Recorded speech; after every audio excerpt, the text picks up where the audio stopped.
Listahan ng mapanakit na katotohanan na kailangan mong matutunan. Yung mga sobrang pinagpipilitan, most of the times hindi nyo pinagkakaloob. Yung mga G na G, yun yung mga na-ex. Alma ka lang. Kasi number 2, yung mga nagmamadali, oo, nauuna pero sila yung bumabalik kasi may kailangan itama.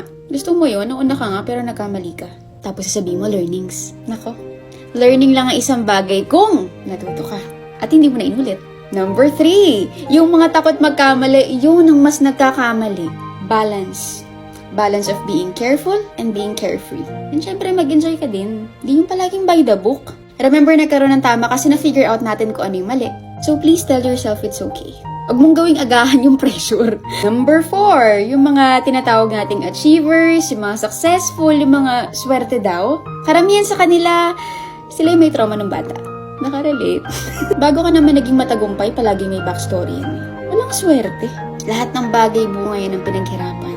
And number 5, yung mga madadamot kuno, yung mga hindi makapagbigay sa pamilya, yung mga walang pakisama. Daw, sila yung marami ng sacrifices para sa iba. Sila yung gusto nang piliin yung sarili nila. For once.